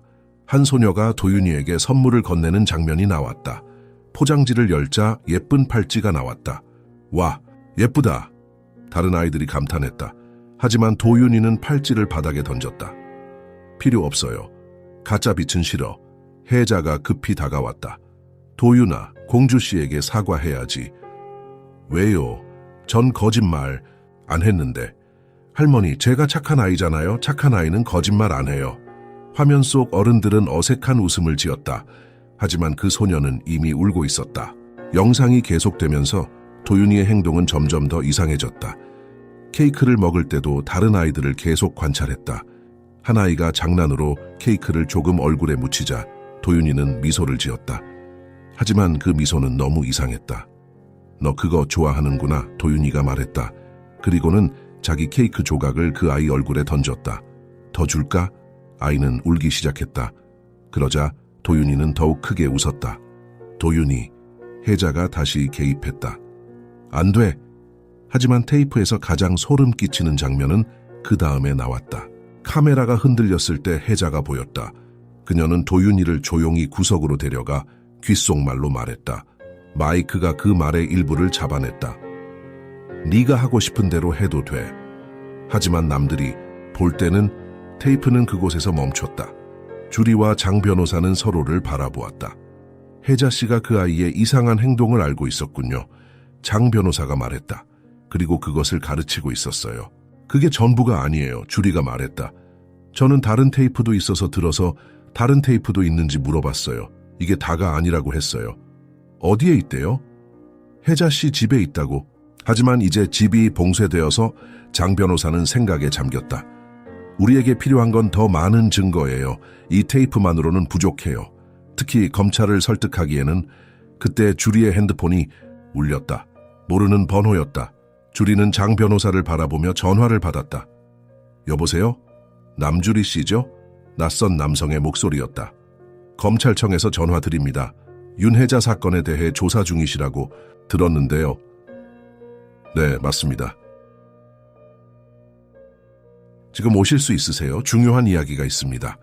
전화를 끊고 주리는 장 변호사에게 말했다. 검찰청에서 만나자고 해요. 저도 가겠어요. 변호사로서 자격이 있으니까요. 두 사람은 검찰청으로 향했다. 건물에 들어서자 검사 한 명이 맞이했다. 이 모든 사건을 담당했던 김지훈 검사였다. 먼저 말씀드리지만 김 검사가 엄숙하게 말했다. 이 사건에 대한 공개적인 조사는 금지되어 있습니다. 판결이 확정되었으니까요. 하지만 새로운 증거가 주리가 항의하자 김 검사가 손을 들었다. 알고 있습니다. 그래서 여러분에게 따로 자리를 마련한 겁니다. 그는 두 사람을 작은 회의실로 안내했다. 탁자 위에는 파일이 가득 쌓여 있었다. 이건 최초 수사 기록들입니다. 공식적으로는 폐기된 것들이죠. 하지만 김 검사는 주변을 둘러보고 목소리를 낮췄다. 진실은 항상 단순하지 않으니까요. 주리는 파일들을 뒤적였다. 그 중에서 눈에 띄는 것이 있었다. 도윤이에 대한 심리검사 보고서였다. 이건 아이가 다니던 아동 상담센터의 기록이에요? 장 변호사가 물었다. 네, 하지만 이 기록은 법정에 제출되지 않았죠. 아니, 제출될 수 없었습니다. 왜요? 혜자 씨가 강력하게 반대했거든요. 그리고 김 검사는 한숨을 쉬었다. 정치적인 압력도 있었어요. 어떤 압력이요? 혜자 씨의 조카가 단순한 경찰이 아니었어요. 그의 장인어른이 국회의원이었습니다. 또한 혜자 씨는 젊을 때 지역구 유명한 사업가였어요. 주리는 심리검사 보고서를 읽었다. 전문가의 평가는 충격적이었다. 도윤군은 공감 능력이 현저히 부족하며 타인의 고통에서 즐거움을 얻는 경향이 있음. 할머니와의 관계는 건강하지 못하며 할머니는 무의식적으로 이런 행동을 강화시키고 있음. 적절한 치료 없이는 위험한 성향이 강화될 수 있음. 이런 보고서가 있었는데 왜? 주리가 물었다. 법원에 제출되지 않았어요. 부모나 보호자의 동의 없이는 제출할 수 없으니까요. 혜자 씨는 거부했죠. 주리는 계속해서 파일을 뒤졌다. 그때 또 다른 충격적인 문서를 발견했다. 사건 현장에 대한 과학수사 보고서였다. 잠깐만요, 주리가 말했다. 이 보고서에 따르면 희생자의 DNA가 여러 장소에서 발견되었어요. 부엌, 거실, 그리고 주리는 문장을 다시 읽었다. 도윤이의 방에서도요? 김 검사는 고개를 끄덕였다. 네. 하지만 혜자 씨는 그것도 아이들이 함께 놀았던 흔적이라고 설명했어요. 장 변호사가 다른 파일을 들어올리며 말했다. 여기 피해자의 핸드폰 기록도 있네요. 마지막 메시지는 그녀는 말을 멈췄다. 주리가 다가가 보니 메시지 내용이 쓰여 있었다. 도윤 오빠, 더 이상은 못 믿겠어요. 이 비밀을 경찰에 말할 거예요. 미안해요. 그 비밀이 무엇인지는 김 검사가 말했다. 모르죠. 주리가 대신 마무리했다. 아니요. 김 검사가 서류 하나를 더 꺼냈다. 우리는 추측할 수 있어요. 이건 희생자의 친구가 경찰에 제출한 진술서입니다. 진술서를 읽으며 주리는 손이 떨렸다. 화영이 희생자는 최근 며칠 동안 불안해했습니다. 도윤이와 관련된 무언가를 목격했다고 했어요. 동물들에 대한 이야기였어요. 그리고 할머니가 그것을 알면서도 모른 척한다고 화났어요.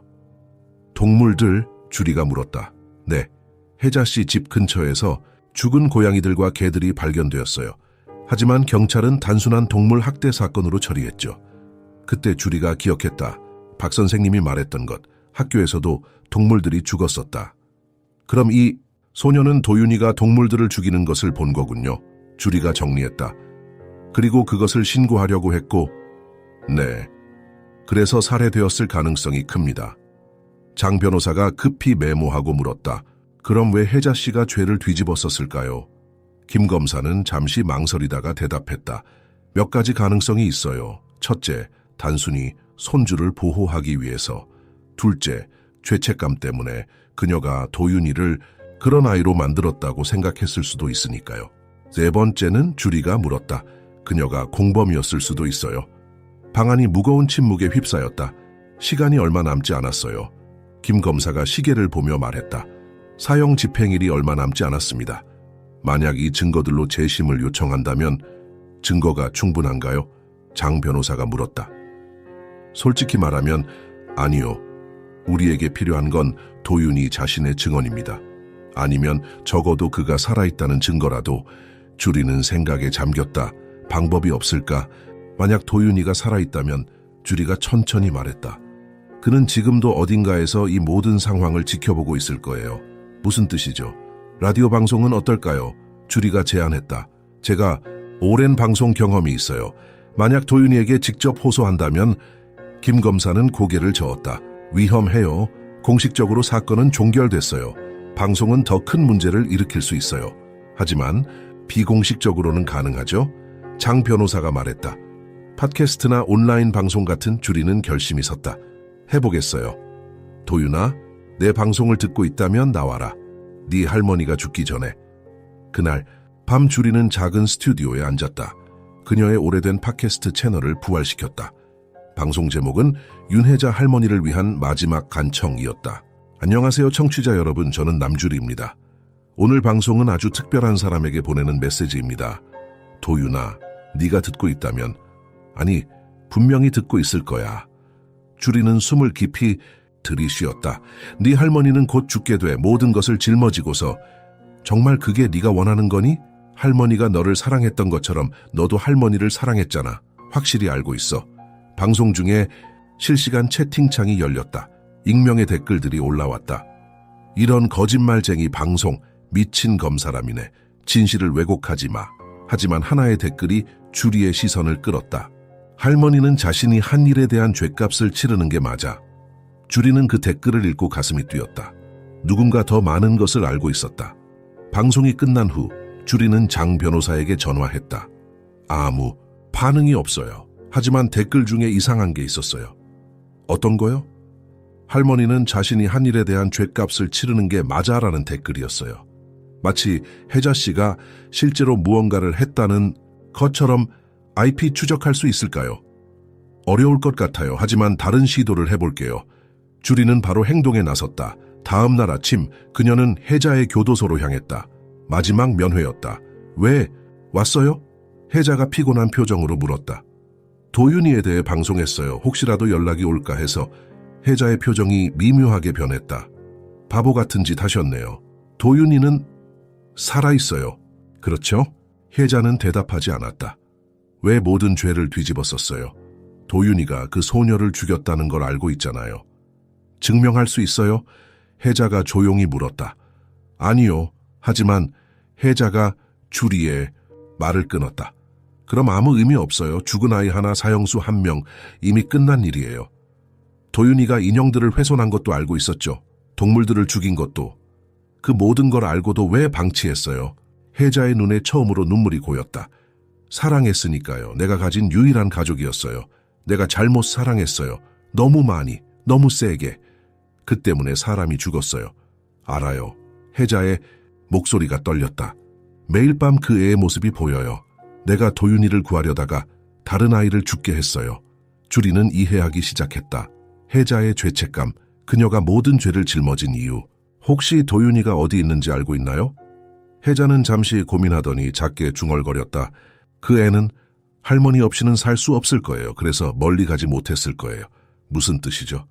언젠가는 돌아올 거예요. 아마도. 면회 시간이 끝났다. 주리가 일어나려 할 때 혜자가 마지막으로 말했다. 제발 더 이상 찾지 마세요. 어떤 진실은 이 숨겨져 있는 게 나아요. 하지만 이미 너무 늦었다. 주리는 진실의 문턱에 서 있었다. 그리고 그 문을 열 준비가 되어 있었다. 다음 날 예상치 못한 연락이 왔다. 젊은 여성의 목소리였다. 제가 도윤이에 대해 아는 게 있어요. 만나서 얘기할 수 있을까요? 누구시죠? 그건 만나서 말씀드릴게요. 사랑 카페. 오늘 오후 3시에 전화가 끊어졌다. 주리는 가슴이 뛰었다. 마지막 퍼즐 조각이 맞춰지려 하고 있었다. 그리고 그 조각이 밝힐 진실은 아마도 모든 것을 바꿀 것이었다. 사랑 카페는 청주시 중심가의 작은 골목에 자리하고 있었다. 오후 햇살이 카페 창문을 비추고 있었고 커피 향기가 실내를 가득 채웠다. 주리는 창가 자리에 앉아 차를 마시며 기다렸다. 정확히 3시에 젊은 여성이 들어왔다. 20대 후반으로 보이는 그녀는 긴 머리를 뒤로 묶고 수수한 옷차림을 했다. 주리를 보자 조심스럽게 다가왔다. 남주리 씨세요? 네. 당신은? 제 이름은 서은지예요. 저는. 그녀는 주변을 둘러보고 목소리를 낮췄다. 도윤이의 사촌이에요. 주리는 놀랐다. 사촌이라고요? 네. 엄밀히 말하면 혜자 이모의 친구 아들의 딸이에요. 복잡하죠? 하지만 우리는 어린 시절 많이 함께 놀았어요. 은지는 가방에서 사진 한 장을 꺼냈다. 어린 도윤이와 같은 또래의 여자아이가 함께 있었다. 이게 우리가 마지막으로 함께 찍은 사진이에요. 2019년쯤이었을 거예요. 왜 연락하셨어요? 은지는 차 한 모금을 마시고 긴 한숨을 쉬었다. 제가 아는 걸 더 이상 숨길 수 없을 것 같아서요. 혜자 이모가 죽으면 진실은 영원히 묻힐 테니까요. 무슨 진실이요? 도윤이에 대한 진실이요. 은지가 조심스럽게 말했다. 그 애는 아기 때부터 이상했어요. 다른 아이들과 달랐죠. 은지는 어린 시절의 기억을 더듬기 시작했다. 우리가 7살 때였어요. 도윤이가 갑자기 제 토끼를 가지고 놀자고 했죠. 저는 괜찮다고 했어요. 하지만 그 다음 날 토끼가 죽어 있었어요. 토끼장 안에서요. 목이 졸려 있었어요. 주리는 숨을 죽였다. 도윤이는 울었어요. 하지만 이상하게도 그 눈물이 진짜 같지 않았어요. 오히려 연기하는 것 같았죠. 혜자 할머니는 뭐라고 하셨어요? 위로해 주셨어요. 도윤이가 너무 사랑해서 그랬을 거야 라고. 그리고 저에게 새 토끼를 사주셨죠. 은지는 계속해서 이야기했다. 도윤이가 점점 더 이상한 행동을 보였다는 것. 작은 동물들을 잔인하게 다루었다는 것. 하지만 혜자는 항상 변명했다는 것. 중학교 때는 완전히 달라졌어요. 저는 다른 학교에 다녔지만 가끔 같이 공부했죠. 그때 도윤이가 이상한 글을 쓰기 시작했어요. 어떤 글이요? 시체에 대한 이야기예요. 어떻게 묻어야 찾을 수 없는지, 어떻게 하면 증거를 남기지 않는지. 은지는 떨리는 목소리로 계속했다. 처음에는 소설이라고 생각했어요. 하지만 사실이었다고요? 네, 작년 여름 도윤이가 갑자기 저에게 연락했어요. 제 집은 서울이라서 자주 만나지 못했거든요. 그날 통화에서 도윤이가 말했어요. 누나, 나 큰 실수했어. 어떻게 해야 할지 모르겠어. 주리는 메모장을 꺼내며 급히 물었다. 언제였어요, 정확히? 8월 13일 밤이었어요. 12시쯤 주리의 손이 멈췄다. 사건 발생 하루 전이었다. 그가 뭐라고 했어요? 울고 있었어요. 그녀가 더 이상 내 편이 아니래. 경찰에 신고하겠대. 나를 보호해주겠다고 했던 할머니도 이제 무서워해. 그리고는 갑자기 전화를 끊었어요. 다시 연락하지 않았나요? 네, 그 후로 연락이 없었어요. 그리고 며칠 후에 뉴스에서 은지는 말을 잊지 못했다. 줄이는 생각을 정리했다. 그럼 당신은 도윤이가 그 소녀를 죽였다고 생각하시나요? 은지는 한참을 침묵했다가 대답했다. 솔직히 말하면 그럴 수도 있다고 생각해요. 하지만 혜자 이모가 죄를 덮었었다는 게 더 충격이에요. 혹시 도윤이가 지금 어디 있는지 아세요? 직접은 모르지만 은지는 주저했다. 이상한 일이 있었어요. 한 달 전에 제 집 우편함에 편지가 있었어요. 도윤이의 필체였죠. 뭐라고 쓰여 있었나요? 죄송해요, 누나. 모든 게 할머니 때문이에요. 할머니가 날 이렇게 만들었어요. 하지만 난 할머니를 사랑해요. 혼자서는 살 수 없어요. 주리는 혜자의 말을 떠올렸다. 도윤이는 할머니 없이는 살 수 없을 거예요.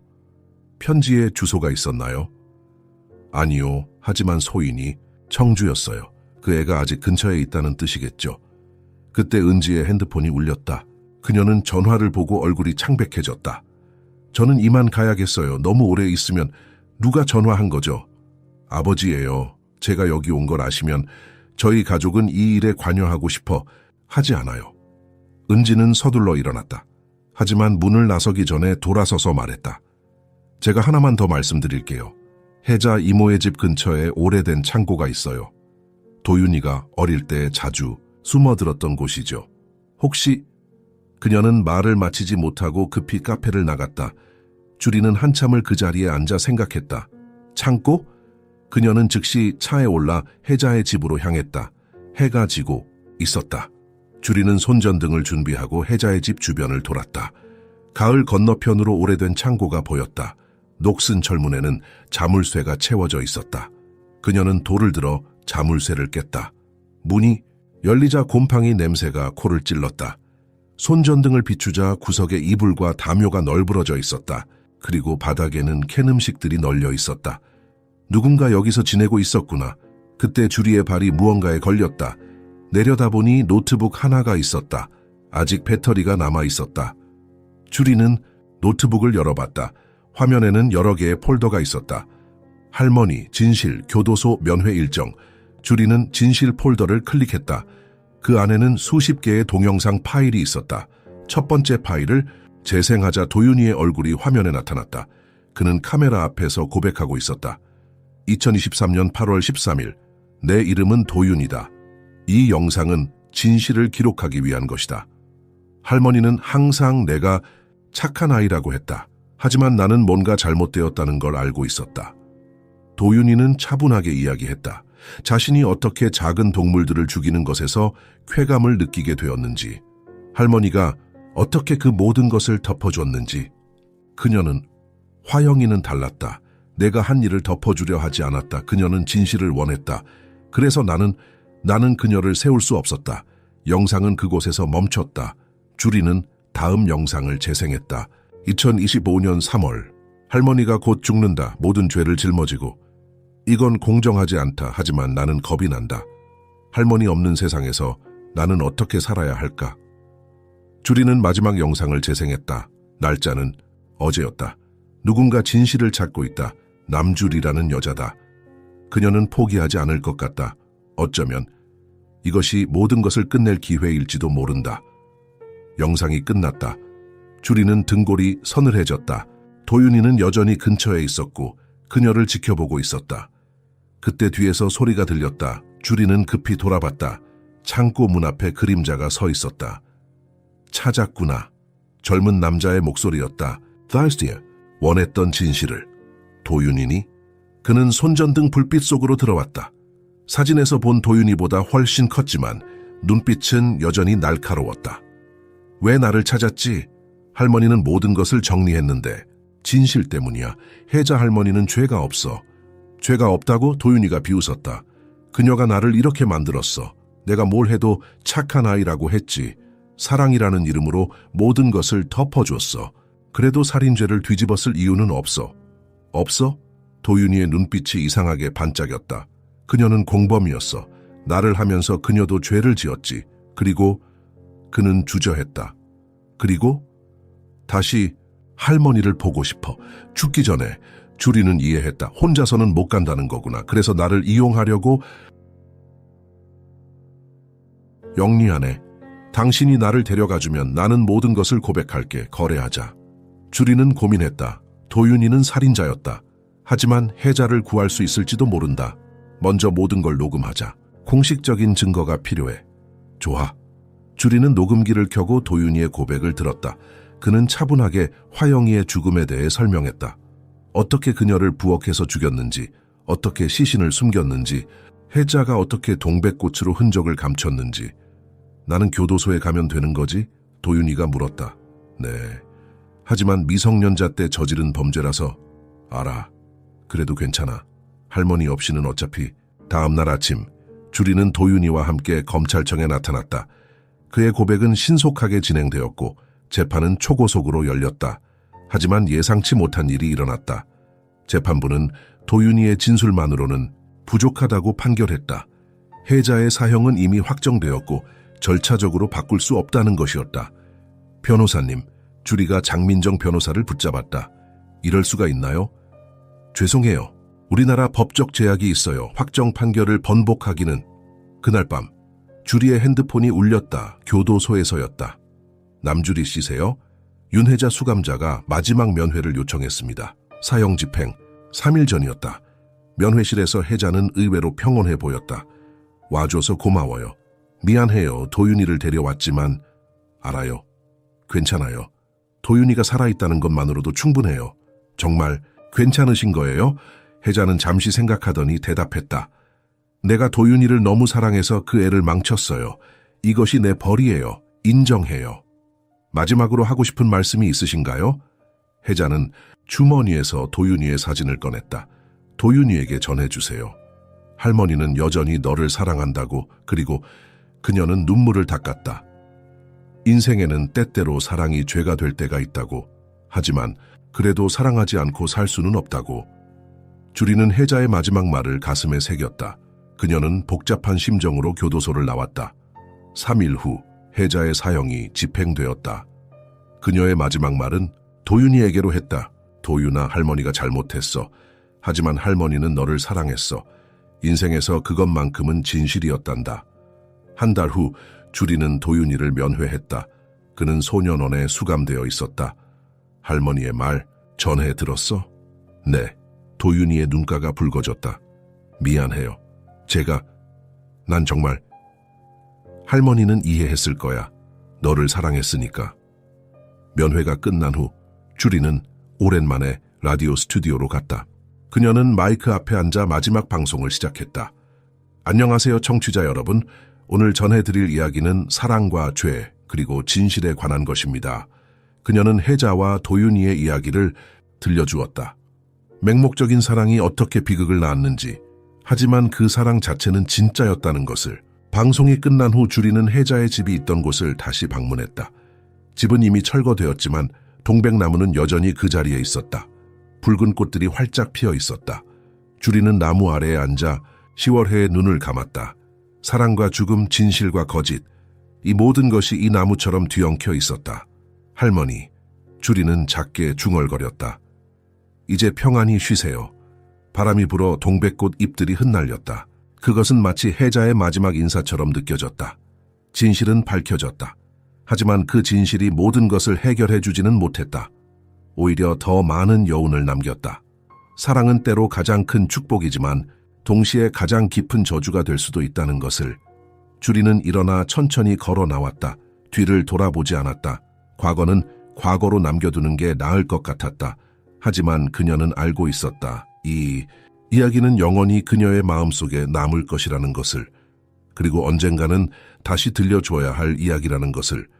사랑과 죄에 대한 영원한 질문에 대한 답을 찾기 위해 2025년 4월 15일 사랑 카페에서 새로운 만남이 이루어졌다. 주리는 한 젊은 여성과 마주 앉아 있었다.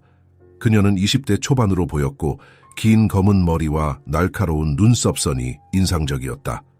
제 아버지가 도윤이었어요. 여성이 조용히 말했다.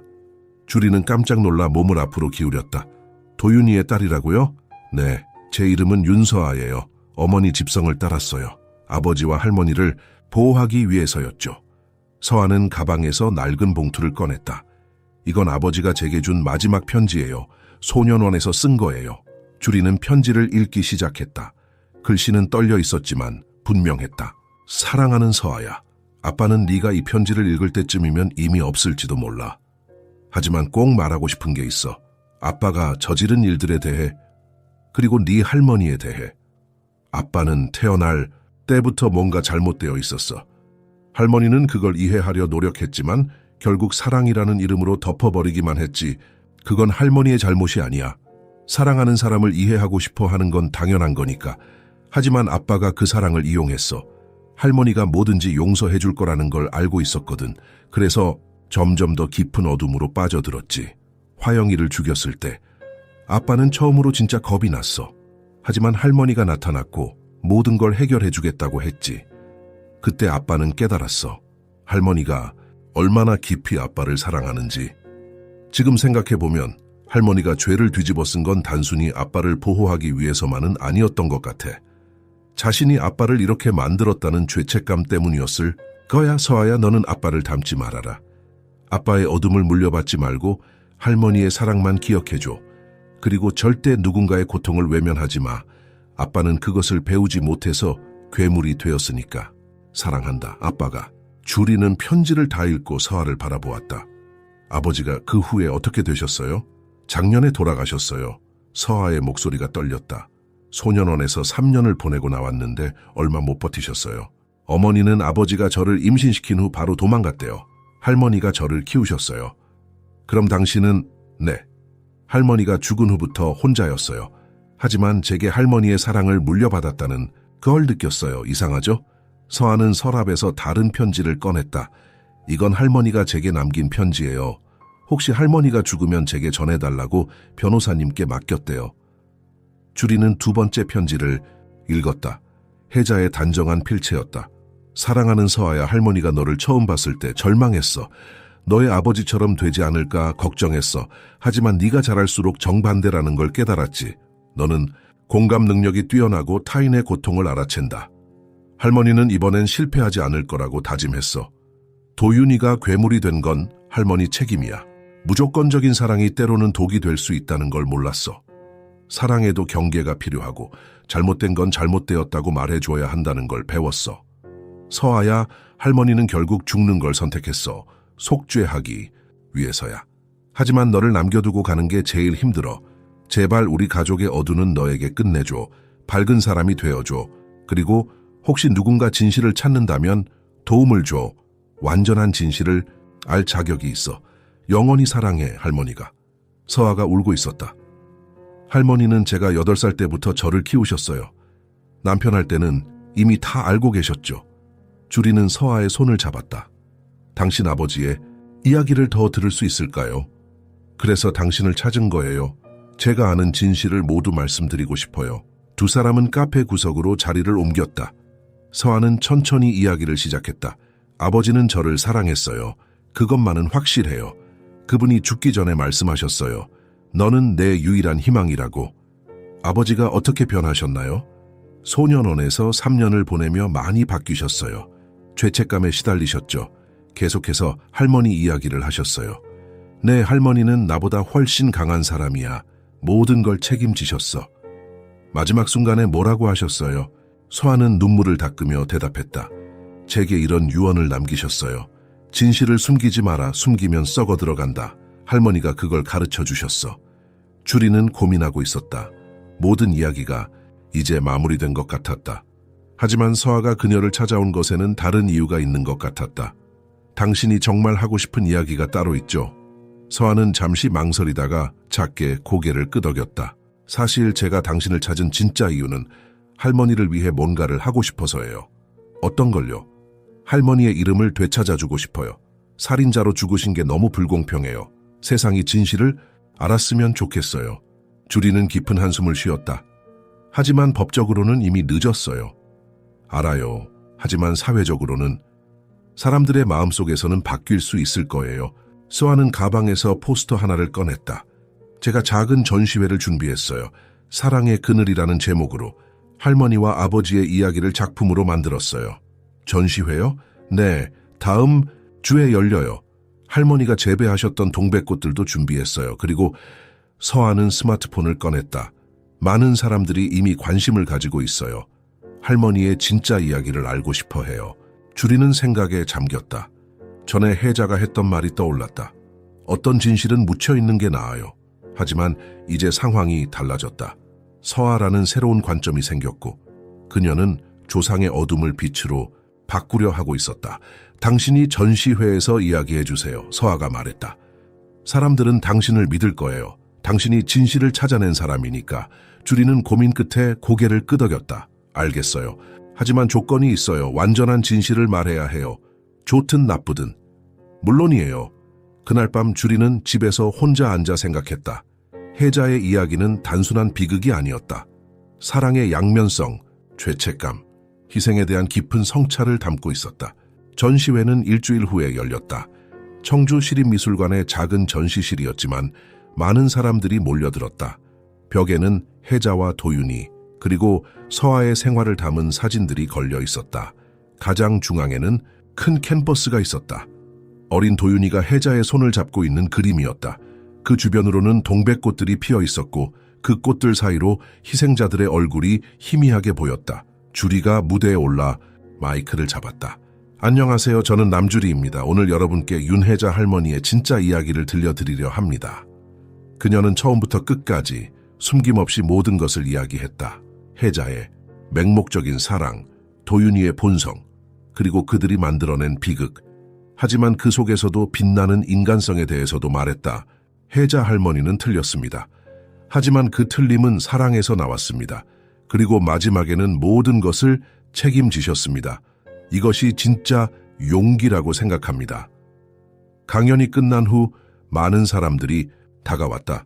어떤 이는 울고 있었고 어떤 이는 분노하고 있었다. 하지만 대부분은 이해하고 있었다. 인간의 복잡한 감정과 도덕적 딜레마를.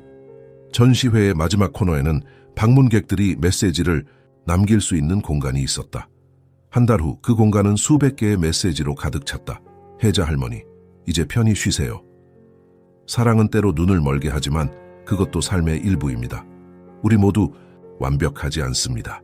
중요한 것은 어떻게 책임을 지는가입니다. 서아는 그 메시지들을 보며 울었다. 할머니가 원했던 것이 이것일지도 모른다고 생각했다. 완전한 용서는 아니더라도 적어도 이해를 얻는 것. 전시회가 끝난 후 주리와 서아는 다시 만났다. 이번에는 혜자의 묘지에서였다. 할머니가 좋아하셨을 것 같아요. 서아가 동백꽃을 묘비 앞에 놓으며 말했다. 당신도 용감해요. 가족의 어두운 과거를 직면하는 건 쉽지 않은 일이죠. 할머니가 가르쳐 주셨어요. 진실에서 도망치지 말라고. 두 사람은 한참을 그 자리에 서 있었다. 바람이 불어 동백꽃 잎들이 흩날렸다. 그것은 마치 혜자의 영혼이 평안을 얻은 것처럼 느껴졌다. 주리는 마지막으로 혜자에게 말했다. 이제 진실을 알았어요. 그리고 당신을 이해했어요. 편히 쉬세요. 그들이 묘지를 떠날 때 새로운 시작이 느껴졌다. 어둠의 유산이 빛으로 변모하는 순간이었다. 혜자의 사랑은 비극을 낳았지만 그 비극조차도 결국 새로운 이해와 치유의 씨앗이 되었다. 다음 달 주리는 새로운 책을 출간했다. 제목은 사랑의 그늘, 윤혜자 이야기였다. 책은 많은 사람들에게 읽혔고 혜자의 이야기는 사랑과 죄의 용서와 책임에 대한 깊은 성찰의 계기가 되었다. 서아는 심리학을 공부하기 시작했다. 할머니와 아버지의 이야기가 다시 반복되지 않도록 다른 사람들을 돕고 싶었다. 그녀는 특히 가족 관계에서 생기는 심리적 문제들을 연구하기 시작했다. 한 해가 지난 후 혜자의 묘지에는 작은 추모 공원이 만들어졌다. 동백꽃들이 가득 심어졌고 가운데에는 작은 비석이 세워졌다. 여기 윤혜자라는 여인이 잠들다. 그녀는 너무 많이 사랑했고 그 대가를 치렀다. 하지만 그녀의 사랑은 결국 변화의 씨앗이 되었다. 주리는 가끔 그곳을 찾아갔다. 그리고 혜자에게 말했다. 당신의 이야기가 누군가에게 도움이 되었어요. 사랑하는 것도 책임지는 것도 모두 용기입니다. 혜자의 이야기는 이제 전설이 되었다. 사랑의 밤이 얼마나 깊을 수 있는지, 하지만 결국에는 빛이 될 수 있다는 것을 보여주는 이야기로, 그리고 그 빛 속에서 혜자는 마침내 평화를 찾았다. 2025년 4월 20일 새벽, 청주교도소에 새벽 공기는 차가웠다. 혜자는 새벽 5시에 깨어났다. 사형 집행 날이었다. 그녀는 단정하게 한복을 입고 곱게 빗은 머리를 뒤로 넘겼다. 교도관이 다가오자 혜자는 미소를 지었다. 준비됐어요. 식사는 안 드시겠어요? 괜찮아요. 어차피 그녀는 마지막 면회를 하러 왔다는 소식을 들었다. 서아가 온 것이었다. 하지만 혜자는 고개를 저었다. 서아에게 전해주세요. 할머니는 행복하다고. 그리고 절대로 나처럼 누군가를 너무 사랑하지 말라고. 하지만 사실 서아는 이미 전날 밤에 혼자 면회를 했다. 그날 밤 서아가 가져온 것은 놀라운 것이었다. 할머니 이걸 보세요. 서아가 보여준 것은 인터넷 뉴스 화면이었다. 윤혜자 할머니 재심 청원 운동 시작이라는 제목이 있었다. 이미 5만 명이 넘게 서명했다. 사람들이 진실을 알게 되었어요. 할머니의 희생을 이해하기 시작했어요. 혜자는 화면을 오래 바라보았다. 그리고 처음으로 눈물을 흘렸다. 내가 도윤이를 지키려다가 오히려 그 애를 더 깊은 어둠으로 몰아넣었네. 아니에요. 할머니는 최선을 다하셨어요. 사랑한 거예요. 그래도 사랑에는 책임이 따른단다. 내가 너무 늦게 깨달았어. 새벽 6시 사형 집행장으로 가는 복도는 길었다. 혜자는 교도관에 부축 없이 스스로 걸었다. 그녀의 손에는 여전히 도윤이의 어린 시절 사진이 있었다. 집행장에 들어가기 전 혜자는 잠시 멈춰 교도관에게 물었다. 혹시 오늘 도윤이가? 그분은 오시지 않았습니다. 혜자는 작게 한숨을 쉬었다. 예상한 일이었다. 도윤이는 결국 어머니가 자신의 죄를 대신 죽는 것을 보지 못할 것이었다.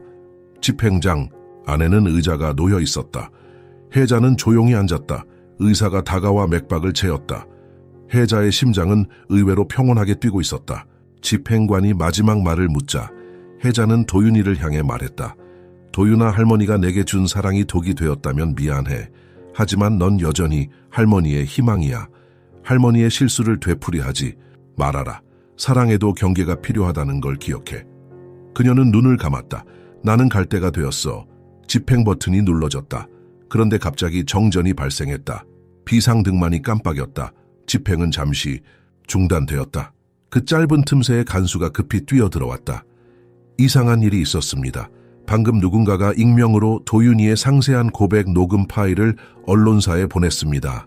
무슨 말이지? 30분 전에 전국 방송에 송출되었습니다.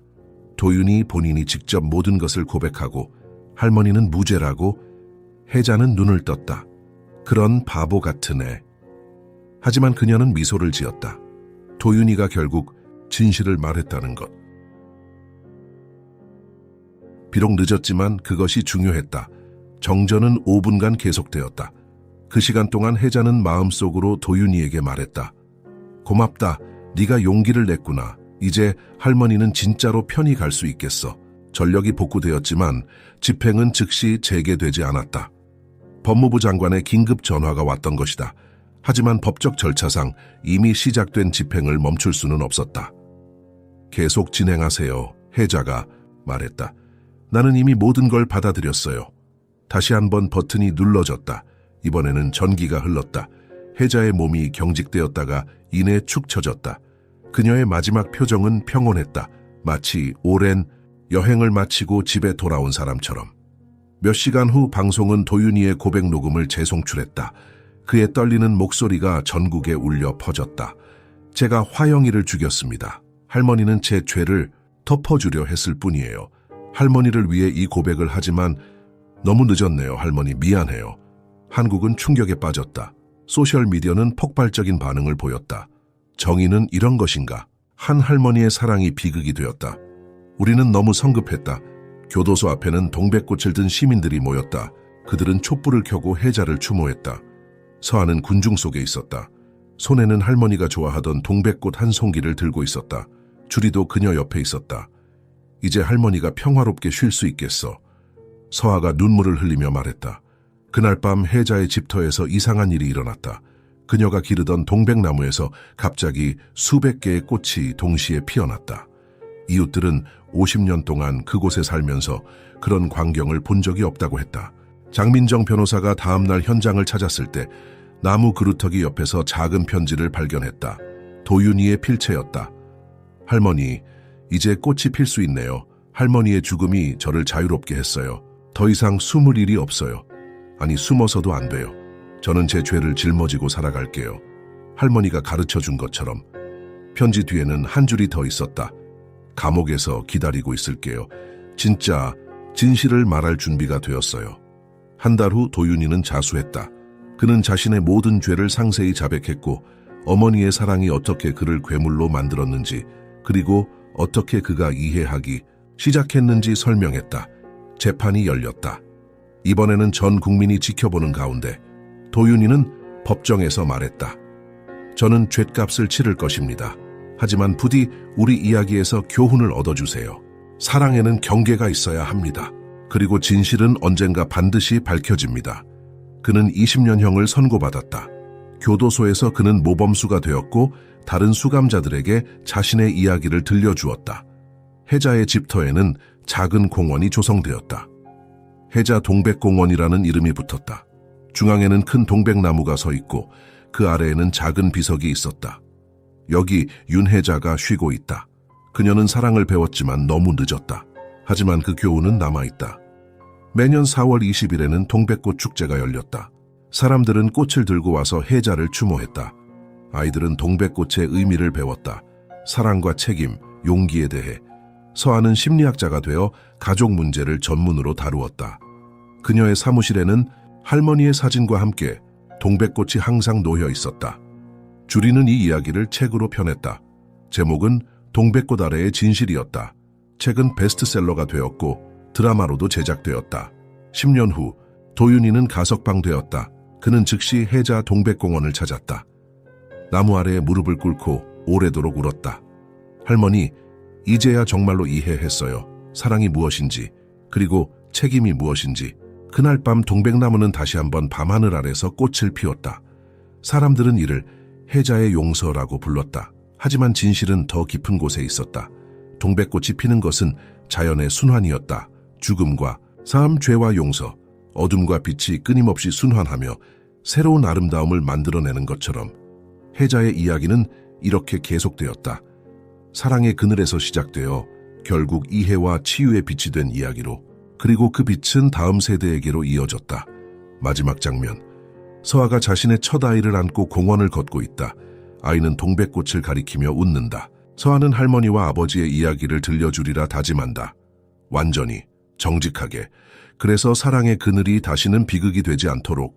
동백꽃은 그렇게 매년 피고 또 진다. 진실처럼, 사랑처럼, 그리고 희망처럼. 당신이라면 어떻게 했을까요? 가족이라는 이유만으로 모든 죄를 짊어질 수 있을까요? 침묵 속에서 평생을 살아가며 아무도 모르게 누군가를 지켜낸다는 것이 과연 옳은 일이었을까요? 어쩌면 그녀는 틀렸을지도 모릅니다. 하지만 그녀는 단 한순간도 자신을 위해 선택하지 않았습니다. 그녀의 마지막 한마디는 우리 모두에게 질문을 던집니다. 사랑이란 어디까지 감당할 수 있는 걸까요? 이 이야기가 당신의 마음을 움직였다면 채널을 구독하고 좋아요를 눌러주세요. 이 영상을 함께 나누고 댓글로 여러분의 생각을 들려주세요. 우리는 모두 각자의 방식으로 누군가를 지키며 살아가고 있으니까요.